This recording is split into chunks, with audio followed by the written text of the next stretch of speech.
But let's get into this. So if you're financing your Tesla, financing might get worse for banks in financing your Tesla. So we're going to talk about it because, of course, the if you're just joining in, like the federal rate hike just got raised, so that's going to have a rippling effect. And so the question is, what type of effect will that happen across the Tesla financing and other banks? And well, spoiler, it will raise interest rates. So we're going to talk about that. I saw someone ask that question a little earlier, and so we'll take a look at it. But I want to know your thoughts because usually when the federal raises the federal interest rate, it usually happens a little bit shortly after. So we're curious about what type of timing that will actually be. But if you're just joining in, my name is Dennis. I love talking about Tesla hacking, as I like to call it, but basically just getting the best deal on Tesla at the best financing rate. So definitely hit that subscribe if you're interested. So let's talk about it. The Fed hiked the interest rate 0.25 points to curb inflation despite banking turmoil. So if you've been following, there's a lot of stuff going on, a lot of news going on with all the different banks. And the question is like, with the Feds raising the interest rate today, when will Tesla financing raise their rate? When will the credit unions raise their rates? Because we've got low rates right now, We've got the low rate, I would say, is like 3.99 to maybe even 3.5 for 60 months on the credit union list that we have. But there are banks that are still doing like 2.5 and 2.99, really only for really strict membership credit unions it's really hard to get in. But it's tough because as rates go up and potentially this federal tax credit disappearing after March 31st,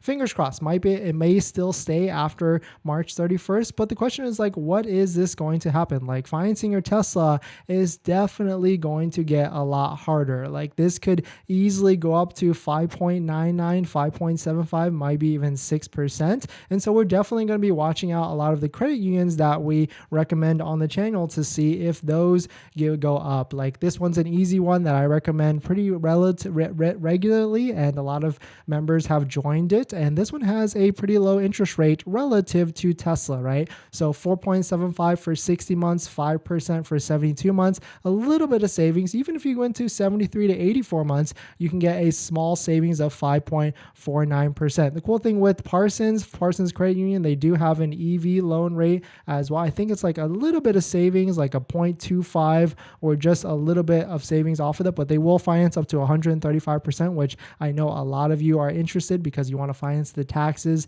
the fees, everything into it. And a lot of banks are starting to, strict on that, tighten up on that too as well. Like when I applied for a Tesla pretty recently, they asked for pay stubs, tax, W-2, everything, and we have pretty good credit, and they still ask for all that. So banks are starting to tighten up across the board. They're going to start to ask for a lot more proof, I would say, and so just be aware of that. And also, they're not going to finance up to 135% as much, even more. So if you don't know what that actually means, and so 100% financing is really just up to the MSRP of the vehicle. So if you're buying a Model Y standard range, a Model Y all-wheel drive that's a hidden trim, I would say, within Tesla, and it has a price of $15,190, then the bank will most likely only finance up to that, maybe finance with the destination fee of $13.90, so maybe $53.54, but really they don't finance anything more than that if it's up to 100%. If it's up to 120% financing, then you could get them to finance maybe some taxes, fees,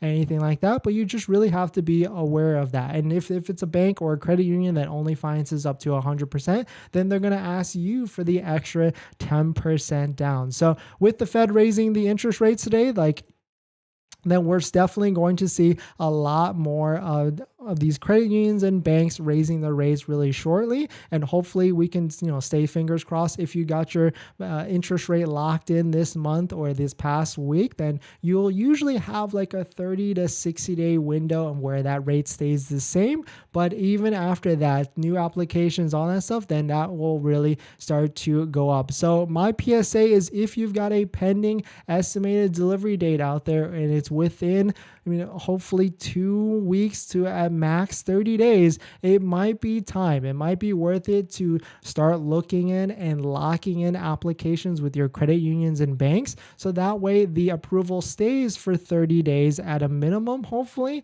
and you'll be able to lock it in. And then fingers crossed that your vehicle comes in, your Tesla vehicle or Model 3 or Model Y, S or X comes in, and then you can take advantage of that locked in interest rate and take delivery. So that's kind of the PSA. If you need credit unions and banks that have the lowest interest rate, check out the videos on the channel. But here's an easy one: Parsons Federal Credit Union, that has a slightly lower rate than Tesla. But if you want a list of my full list, definitely check it out. Patreon link down below in the description, so you can check out my buying guide, which has all of that, or even the YouTube join link, so you can get access to it. But we're gonna jump into the live stream comments. But before we do that, this video is actually sponsored by my Patreon link down in the description. The Patreon link if you want to support the channel. So definitely